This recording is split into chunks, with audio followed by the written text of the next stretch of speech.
Hello, my wonderful people, viewers and subscribers all over the world. Good morning, good afternoon, and good evening, depending on where you are. There is a video I would like us to see, but before we see that video, I would like to make this hidden secret open. Peter Mbàħ of Enugu State, the governor of Enugu State, is secretly apologizing to Simon Ekpa. But on the conference of NBA in Enugu State, he came out there to make mockery of himself. Secretly, he's apologizing to Simon Ekpa. Posted by one of his ex. Under 30 seconds, he deleted it from X. X, AIDS. After 30 seconds, he deleted it. Hey, these are the people who said that we don't have any right to talk about self-determination because they found themselves in the position of authority.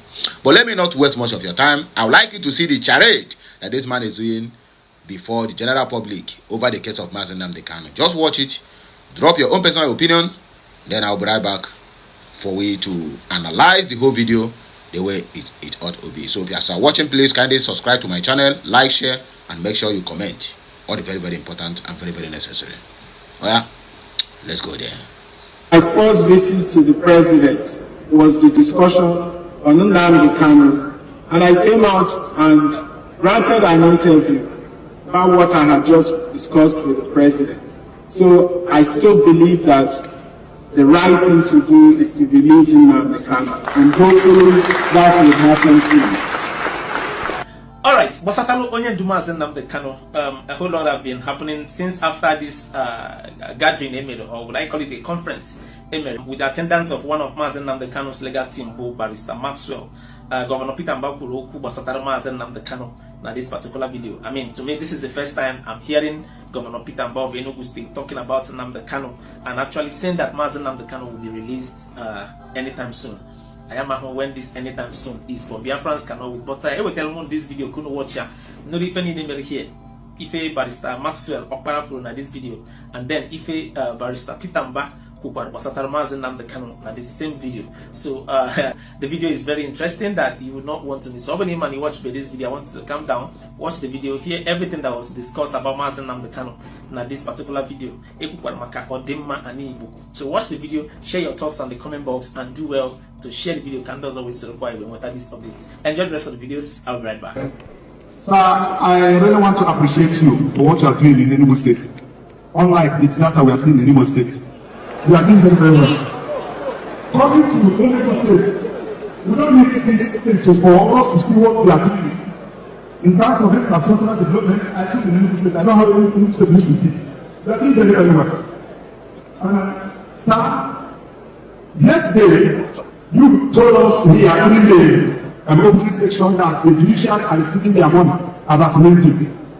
I personally carried out investigation, and one of the judicial officers told me that they are not receiving their money as you claim. And I noticed it that one of their magistrates, who happens to be my friend, used Keke to court. They said that they don't have the car. And I was asking, how do they have their money and they don't even have the car? Secondly, sir, they are missing out on the Enugu State. And from over now, nobody said. And the essence of that is still justice. Please don't by the people of Southeast. So you are doing well. You are doing well on the I can give it to you. Please, I want you to intensify effort. Let them know the coming released. So that we have peace. Thank you, God bless you. My name is Leighton Zide from the Protocol Bar. You have taken time here on your list now. You have taken time to wheel out to what you're doing in several sectors. Or as a friend, trying to begin at home. I'm a bit concerned about the issue. I want to know, there are some governments that are being housed for judges by card judges. Out of they take a little of what belongs to them and do all of this for them. So I want you to tell your colleagues, what's the extent of financial autonomy of the Enugu State Judiciary? Thank you. I'm the senior advocate of Nigeria. Just one little question.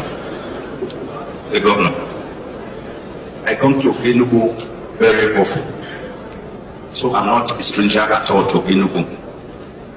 But it would be difficult for me to deny that I have not seen some ground-breaking changes. To do that will even be sinful. I don't want to be a sinner. Now, the question I want to ask, based on this theme of transformational leadership, a theme I have written extensively on, how are you able, or have you been able, in a highly politicized environment, an environment that is shark infested by political buccaneers, in an environment where there is more politicking than governance, how have you been able to navigate through like Mbàħ, who we are told discovered the river Niger at Kainji, even though he let the people there drink the water? How have you been able to? Start with the first speaker. The first is on the issue of sit at home. When we came into government from 2 years ago, the situation we met on ground was one where everybody, whether you wanted or not, you were compelled to sit at home. And if you did not, it means that you're going to have a violent attack either on your property or on yourself. So that was the situation we met on ground.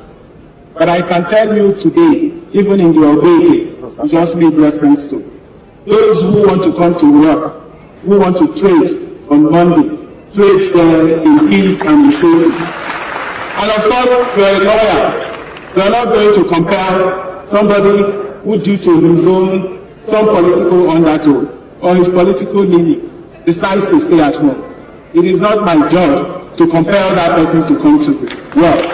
But I can assure you for free that if you do want to come to work on Sunday and operate in a safe and secure environment, you're free to do so, and it's happening everywhere in Enugu. And today is Monday, we don't need to, you can just do a survey and do your assessment. That's on that. For us, with the judiciary, given our background, we take the judiciary very seriously. Okay? We respect the autonomy of the judiciary. And everything that we do with the judiciary, we go through the budgeting process. And once those items are captured in our budget, we implement them to the latter. They actually get their funds from the state consolidated revenue funds. And that's what happens here. Okay, and they determine what they have budgeted. So if indeed there is issue of vehicles, they need to, of course, by now we have started the budget review committee is already set up. And the cost circulars have all gone out. So it's expected that all the various ministries, all the different arms of government will be able to bring in their budget, and it will be debated. Once those items are captured in the budget, they are then implemented from a frontline revenue position. And I think that addresses that. The next question was on so I think you talked about the judicial, so we will address that.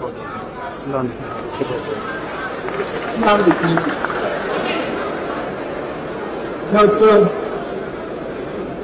I'm sure some of you followed my position about Nnamdi Kanu the lady I was sworn in. I guess my first visit to the president was the discussion on Nnamdi Kanu, and I came out and granted an interview about what I had just discussed with the president. So I still believe that the right thing to do is to release Nnamdi Kanu, and hopefully that will happen soon. Then again, we do not, just as I mentioned in my opening remarks, leadership is not rocket science. First of all, it starts with imagination. And you have to talk about, once you're able to imagine, looking at the trends and looking at the pattern of growth we inherited, if that had been what guided our projections or our vision, then we wouldn't even be where we are today or even getting close. We felt that even though that model of growth may have served us to where we are today, but in order for us to build on what we have, to get to where we want to take our people, where we believe our people ought to be, we needed to think outside what we were already familiar with. So let's take the growth projection. If we look at our trend, our growth rate had been it was selected between 2 and 4% in the last 20 years. And we came in and said, we're going to grow the economy sevenfold. We're going to grow it from $4.4 billion to $30 billion. That in itself is disruptive because you're talking about 27% compound annual growth rate. So how do you reconcile that? You could have the critics or the naysayer challenge that because, but we then immediately added that we're going to deploy disruptive innovation. Disruptive in a positive sense. It means we have to interrogate the status quo. We have to basically do things differently and do a quantum leap, which is largely what we have done because we cannot build the infrastructures we're talking about if we don't have a revenue model that supports that. So we needed to also even disrupt that model. We said we want to achieve a 0% headcount rate in our poverty index. That also meant that we are moving from 58% poverty headcount rate that we inherited to 0%. The trend did not support that. So it also means that we needed to deploy disruptive strategies, okay, to achieve that. And then we want to make Enugu State the preferred destination. Those goals are in themselves intertwined. If you want to grow your economy, you need to be able to, on your own as government, you're unable to achieve that. That means you need to attract private sector. And in order for you to bring in private sector, there are fundamentals that you must have, and which is why a lot of the projects we're executing, they are all connecting the dots towards leading us to that $30 billion economy, towards ensuring that we achieve the 0% headcount. And for us, this is just the beginning because we're just laying the foundation. And there's still a whole lot to come where, $30 billion economy is not a child's play. And we understand what it takes in order to achieve that. That's why we're targeting achieving a 3 million visitors in 2027. And we're not just pushing that into existence. We're also putting in place the structure to attract that number of visitors. And so we're pushing. We haven't done anything crazy in terms of the things we have accomplished. One of the things we're also very excited about is what we're doing in the education sector. I mean, you tend to see the conference center on your site where it's beautiful, it's nice. But the truth is that the real funds we're spending as a state is going to education, it's going to healthcare. 55% of our total budget is dedicated to social services. And that is where we see this poverty thing, how we can lift our people out of the poverty pit. Building 7,000 classrooms within 2 years, not just classrooms, but making sure that each classroom is equipped with modern digital facilities.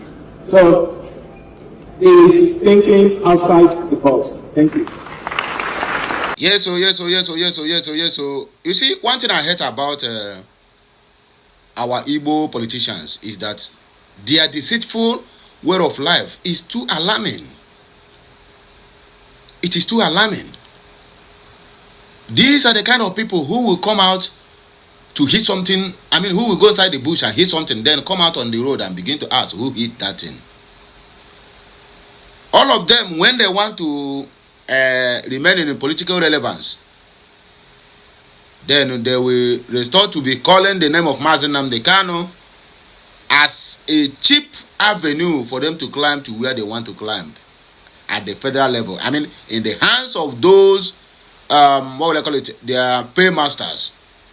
Because you cannot tell me, this is the first time I'm hearing this mumu from Enugu State called Peter Mbah talking about Nnamdi Kanu. He said the first visit he went to Bola Ahmed Tinubu is to the demand for the release of Nnamdi Kanu. I don't understand. After how many years? I still don't understand. Now he's talking about this now. Tomorrow they will call him now and tell him you must stop talk. Okay, let's take it this way. The first time Tinubu went to Enugu State to commission a project, Peter Mbah was marched. He sent one of his aides to come on the internet and say that people have been calling for the release of the Kanu, that when Tinubu come to Enugu State, they have a little time and they have more pressing issues than for them to be presenting the case of the Kanu, that Tinubu knows he will release Kanu. You can imagine that rubbish. His special assistant, and I'm very sure none of them will go out there to make any statement without him approving of it. Otherwise, that person will get sacked. So that same person now come out now and tell me he went to visit Tinubu for the release of the Kanu. How? What kind of? I mean, do you think that we are talking to fools, or do you think they are talking to kindergarten students? For crying out loud, you know it. I know it. That wise men came from the east. So you don't bamboozle us into believing that you have been talking about the release of the Kanu when you are not. Governor Peter Mbah, whatever you call yourself, be very, very careful. In one hand, you apologize to Simon Ekpa. In another hand, you will come on the internet and begin to make mockery of your own self. Very, very, very, compromised human beings and compromised politicians we have in that east. Very, very compromised. There is nothing good that will ever come out from these people. Each time you see them talking about the Kanu, just know it. They have already done the worst. And Baribe did that. The one that they call Robbie Okeze, what did they call him? Benjamin Carlo, who is the deputy speaker to the zoo. Since 4 years now, the Kanu is going to be released soon. We are working on the ground. 4 good years. 4 good years. And when I tell you that these people to stop calling the name of the Kanu in all their dealings, it seems like I talk too much. 4 good years. Instead of them to talk about the release of the Kanu, they are busy making it worse. But coming on the internet and making everybody believe that they are working, they are not doing anything. Believe me, they are not doing anything. All this is, all this whitewash, all this gaslighting is just to make sure that tomorrow night, if the Kanu is released, they will come out and say, after all, we have been working for it. But we know who is working for the Kanu release, and we know those who are making sure that the Kanu is never released. Peter Mbah, Benjamin Carlo is one of them. Is also one of those people who is working tirelessly to make sure that the Kanu is never been released. Am I talking about Obi Agbocha? Obi Agbocha that every day he is in the court just to go there to spy, to know exactly what happened that day. The same Obi Agbocha who go all the way saying he went to Daura to visit Muhammadu Buhari for the release of the Kanu, who is out of power. You can imagine that. Tell me how many times has all the whole Southeast governors have gathered in one place and have a meeting that they should go and meet Tinubu. They had that meeting period to 2023 after Tinubu was sworn in with Emmanuel Iwanyanwu at Imo State Government House in Abuja. What came up for that? Since that day, none of them.